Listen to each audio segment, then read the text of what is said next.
Some of you may have heard that the Disney Corporation is responsible for at least one real live ghost town. Disney built the Treasure Island resort in Baker's Bay in the Bahamas. It didn't start as a ghost town. Disney's cruise ships would actually stop at the resort and leave tourists there to relax in luxury. This is a fact. Look it up. They blew $30 million on the place. Yes, $30 million. And then they abandoned it.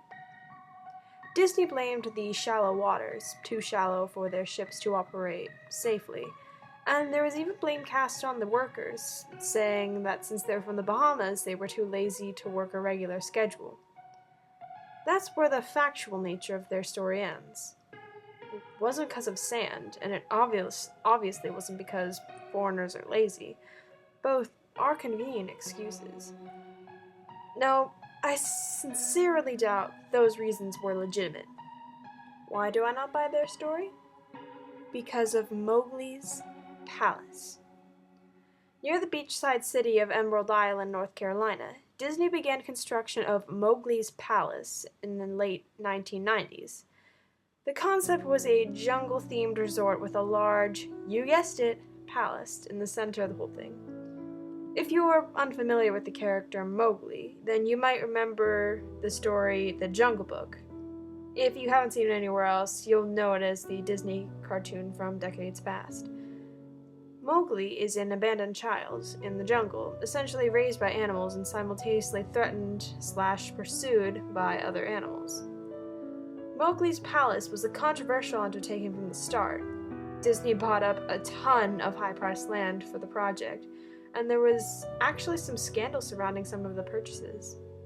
The local government claimed eminent domain on people's homes, then turned down and sold the properties to Disney.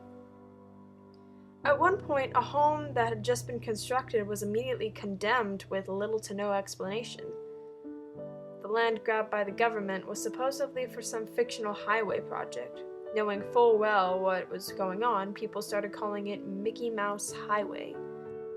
Then there was the concept art. A group of stuffed shirts from the Disney Corporation actually held a city meeting. They intended to sell everyone on how lucrative the project was going to be for everyone. When they showed the concept art, this giant Indian palace, surrounded by a jungle staffed with men and women in loincloths and tribal gear, well, suffice to say everyone flipped their shit. We're talking about a large Indian palace, jungle, and loincloths, not only in the center of a relatively wealthy area, but also a somewhat xenophobic area in southern USA. It was a questionable mix at that point in history. One member of the crowd tried to storm the stage, but was quickly subdued by security after he managed to break one of the presentation boards over his knee. Disney took that community and essentially broke it over its knee as well. Houses were razed, the land was cleared, and there wasn't a damned thing anyone could do or say about it. Local TV and newspapers were against the resort at the beginning, but some insane connection between Disney's media holdings and the local venues came into play, and, well, their opinions turned on a dime. But anyway, Treasure Island, the Bahamas. Disney sunk those millions in and then split. Same thing happened with Mowgli's Palace. The construction was complete, visitors actually stayed at the resort, the surrounding communities were flooded with traffic and the usual annoyances associated with an influx of lost and irate tourists. Then it all just stopped. Disney shut it down and nobody knew what the hell to think. But they were pretty happy about it. Disney's loss was pretty hilarious and wonderful to a large group of folks who didn't want it in the first place. I honestly didn't give the place another thought since hearing it closed over a decade ago. I live maybe a few hours from the Emerald Isle, so I only heard the rumblings and didn't experience any of it firsthand. Then I read this article from someone who had explored Treasure Island and posted a whole blog about all the crazy shit he found there. Stuff just left behind. Things smashed, defaced, probably ruined by the disgruntled former employees who had lost their jobs. Hell, the locals from all around probably had a hand in wrecking the place. The people there just felt so angry about Treasure Island as the folks here did about Mowgli's palace. Plus, there were also rumors that Disney had released their aquarium stock into the local waters when they closed, including sharks. Now, who wouldn't want to take a few swings at some of that merchandise after that? Well, what I'm getting at is this blog about Treasure Island got me thinking. Even though many years had passed since its closing, I figured it might be cool to do some urban exploration at Mowgli's palace. Take some photos, write about my experience, and probably see if there is anything I could take home as memento. I'm not going to say I wasted no time getting there, because honestly it took me another year after I first found that Treasure Island article to get around to going up to the Emerald Isle. Over the course of that year, I did a lot of research on the Palace Resort, or rather I tried to. Naturally, no official Disney site or resource made any mention of the place. That had been scrubbed clean. Even odder, however, was that nobody before myself had apparently thought to blog about the place or even post a photo. None of the local TV or newspaper sites had one word about the place, though it was to be expected since they had all swung Disney's way. They wouldn't be out there laundering their embarrassment, you know? Recently, I learned that corporations can actually ask Google, for example, to remove links from their search results, basically for no good reason. Looking back, it's probably not that nobody spoke of the resort, but rather their words were made inaccessible. So, in the end, I could barely find the place. All I had to go on was this old-as-hell map that I received in the mail back in the 90s. It was a promotional item sent out to the people who had recently been to Disney World, and I guess since I had been there in the late 80s, that was recent. I didn't really intend to hang on to it. It just got shoved in with my books and comics from my childhood. It had only been remembered and months into my research, and even then it took me another few weeks to locate the storage bin my parents had shoved it all into. But I did find it. Locals were no help, as most were transplants who had moved to the beach in recent years, or older residents who just sneered at me and made rude gestures the second I managed to say, "Where would I find Mowgli's?" The drive took me through a long, inordinately long corridor of overgrowth, tropical plants that had run rampant and overpopulated the area with mixed and native species of flora that had actually belonged there and had tried to reclaim the land. I was in awe when I reached the front gates of the resort. Tremendous, monolithic wooden gates whose supports to either side looked like they had been cut from giant sequoias. The gate itself had been gouged in several places by woodpeckers and eaten away at the base by burrowing insects. Hanging on the gate was a sheet of metal, some scrap with hand-painted letters scrawled in black. Abandoned by Disney. Clearly the handiwork of some past local or an employee who wanted to make some small protest. The gates were open enough to walk through, but not to drive. So, grabbing my digital camera and the map, whose flip side showed a layout of the resort, I set off on foot. The inner grounds of the place were just as overgrown as the entryway. Palm trees stood untended and ragged among the piles of their old coconuts. Banana plants similarly stood in their own sinking, bug-riddled. There was a sort of clash between order and chaos, as carefully planted rows of perennial flowers mixed with the obnoxious tall weeds and stinking blackened mushrooms. All that remained of any outdoor structures were broken, rotting wood and various charred bits of unidentifiable material. What was most likely an information booth or outdoor bar was now simply a pile of assorted debris chopped up by past vandalism and ravaged by weather. The most interesting thing on the grounds was the statue of Baloo, the friendly bear from the Jungle Book, which stood in a sort of courtyard in front of the main building. He was frozen in a jovial wave toward no one, staring into empty space with a silly, toothy grin as bird shit covered the whole swaths of his fur and vines ensnared onto his platform.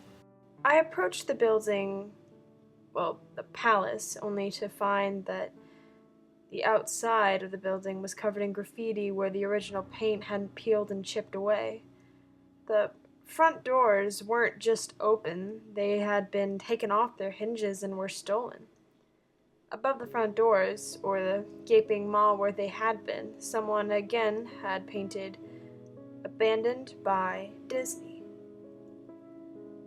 I wish I could tell you about the awesome stuff inside the palace, forgotten statues, abandoned cash registers, and a full-fledged secret society of homeless bums, but no. The inside of the building was so stark, so bare, that I actually think people had stolen molding off the walls. Anything that was too big to steal, counters, desks, giant fake trees, were all resting amid in this empty echo chamber that amplified my every step in this slow rat-a-tat of a machine gun. I checked the floor plan and headed to all the locations that might seem in any way interesting. The kitchen was, as you'd imagine, an industrial food prep area with all the appliances and space, no expenses spared. Every glass surface was broken, every door knocked off its hinges, every metal surface kicked in and dented. The entire place smelled like very old piss. The huge freezer was not even remotely cool now. It had row upon row of empty shelf space.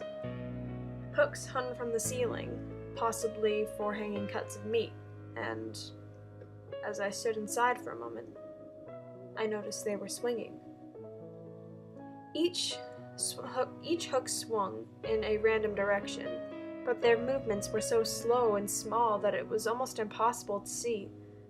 I figured it must have been caused by my footsteps, so I stopped one from swinging by clutching it with my fist, then carefully letting it go, but within seconds it started swinging once more. Bathrooms were in much the same state as the rest of the place. Just like the Treasure Island resort, someone had methodically smashed each porcelain commode with coconuts and other implements. There was about a half-inch of rancid, stinking, stagnant water on the floor, so I didn't stay there long. What's odd is that the toilets and sinks all dripped and leaked, or just ran freely. It seemed to me that they should have shut the water off a long time ago. There were plenty of rooms in the resort, but naturally I didn't have time to look through them all. The few I did peer into were similarly wrecked. I didn't expect to find anything there, though. I thought there were actually a television or radio in one room, as I really think I heard a quiet conversation coming out. Though it was like a whisper, probably my own breathing echoing in the silence, or just another case of the flowing water playing tricks on my mind, but this is what it sounded like. I didn't believe it. I didn't know it. I didn't.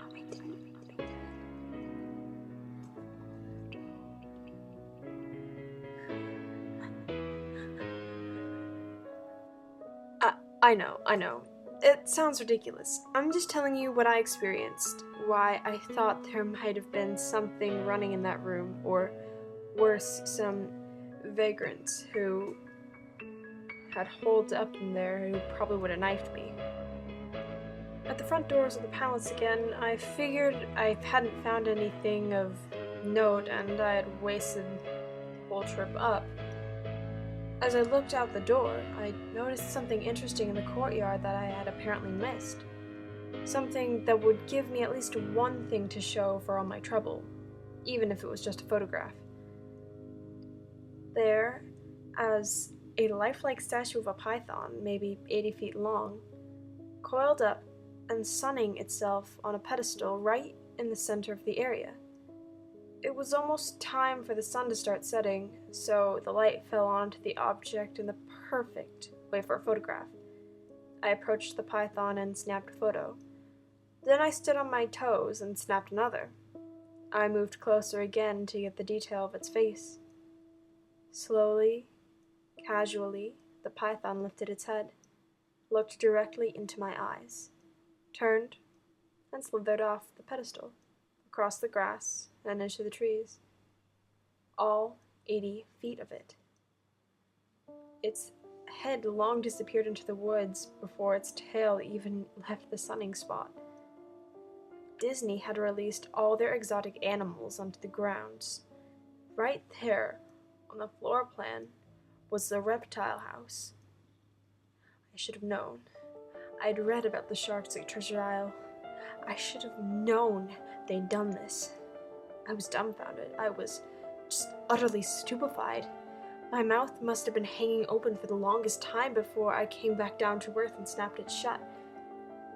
I blinked a few times and backed away from where the snake had been, back towards the palace. Even though it was totally gone, I still wasn't taking any chances and backed my way into the building. It took a few deep breaths and slaps to my own face to get myself right in the head after that. I looked for a place to sit down, as my legs were feeling a bit like jelly at this point. Of course, there was no place to sit down unless I wanted to recline in the broken glass and dead leaf carpet or haul myself onto a desk of questionable reliability. I had seen some stairs near the palace lobby, and decided to go have a seat there until I felt better. The staircase was far enough away from the building to be relatively clean, save for the startling accumulation of dust. I pulled a wedge of metal off the wall. Once again, someone had painted it with the "abandoned by Disney" motto I'd become accustomed to. I placed the wedge on the stairs and sat on it to keep at least somewhat clean. The stairway led downward, below ground level. Using my camera's flash as sort of an improvised flashlight, I could see the staircase ended in the metal mesh with the door and a padlock. The sign on the door, a real sign, read, "Mascots only. Thank you." This perked up my spirits a little bit, for two reasons. One, a mascots only area would definitely had some interesting stuff back in the day. Two, the padlock was still in place. Nobody gone down there. Not the vandals, not the looters, nobody. This was the one place I could actually explore and perhaps find something interesting to photograph, or one only steal. I had come to the palace essentially agreeing with myself that it was okay to take anything I wanted because, hey, abandoned. It didn't take much to bust the lock. Well, actually, that's wrong. It didn't take much to bust the metal plate on the wall, which the padlock was hooked to. Time and decay had done most of the work for me, and I was able to bend the metal plate enough to pull the screws out of the wall. Something nobody else had apparently thought of, or hadn't been able to do at the time. The mascots only area was a startling and very welcomed change to the rest of the building. For one, every second or third fluorescent light overhead was illuminated, even though they had flickered and faded randomly. Also, nothing had been stolen or broken, even if age and exposure were definitely taking their toll. Tables had notepads and pens, there were clocks, even a punch-in clock on the wall complete with the filled-out time cards. The chairs were scattered around there, and There was even a small break room with an old static-filled television and long rotted-out food and drink on the counters. It was like one of those post-apocalypse movies where everything is left in the state of evacuation. As I walked the maze-like sub-basement hallways of the mascot-only area, the sights became more and more interesting. As I went further, the desks and tables were knocked over, papers scattered and almost melted with the damp floor, and a large carpet of mold was slowly overtaking the real rotting crimson floor covering. Everything was a sort of squishy. Anything wood disintegrated into mush even when I applied the least amount of force. Many clothing items on hooks when one of the rooms simply fell to moist threads if I tried to unhook them. One thing that kind of annoyed me was the light becoming more sparse and unreliable as I went further into the dark, suffocating depths of the place. Eventually, I reached a black and yellow striped door with the words Character Prep 1 stenciled on it. The door wouldn't open at first. I figured this was probably where the costumes were kept, and I definitely wanted a photograph of that twisted, stinking mess. Try as I might, whatever angle or trick I tried, the door wouldn't budge. That is, until I gave up and started to walk away. That was when there was a slight popping sound at the door, and the door creaked open slowly. Inside the room was completely dark, pitch black. I used the camera flash to look for a light switch on the wall, but there was nothing. As I made my search, I was jarred out of my sense of excitement by a loud electrical buzz. Rows of lights overhead suddenly flashed to life, flickering and fading in and out just like the rest I had passed. It took a second for my eyes to adjust, and it seemed like the light was going to just keep getting brighter and brighter until all the light bulbs exploded. But just when I thought it would reach that critical stage, the lights dimmed a bit and steadied. The room was exactly how I'd pictured it. Various Disney costumes hung on the walls, fully put together like strange cartoon cadavers hung from invisible nooses. There was an entire rack of loincloths and native clothes on the hangers toward the back.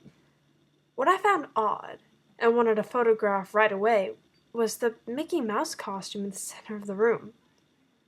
Unlike other costumes, it was lying on its back in the center of the room like a murder victim. The fur on the costume was rotted and shedding, creating bare patches. What was even odder, however, was the coloring of the costume. It was like a photo negative of the actual Mickey Mouse. Black where he should be white, and white where he should be black. His normally red overalls were light blue. The sight was off-putting enough that I actually put off photographing the thing till last.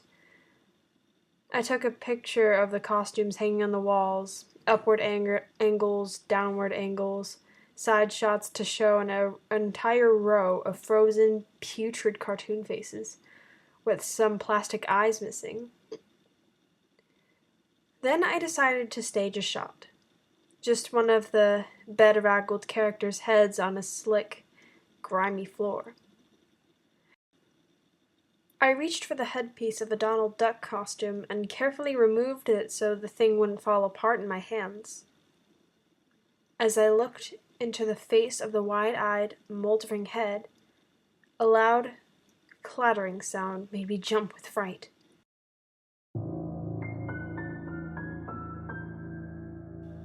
I looked down at my feet, and between my shoes was a human skull. It had fallen out of the mascot head and shattered into pieces at my feet. Only the empty face and the lower jaw remained, staring up at me.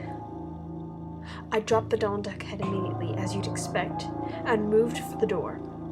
As I stood in the doorway, I looked back to the skull on the floor. I had to take a picture of it, you know? I had to, for any number of reasons that might seem silly, but only if you don't think it through. I need proof of what happened, especially if Disney was going to somehow make this go away.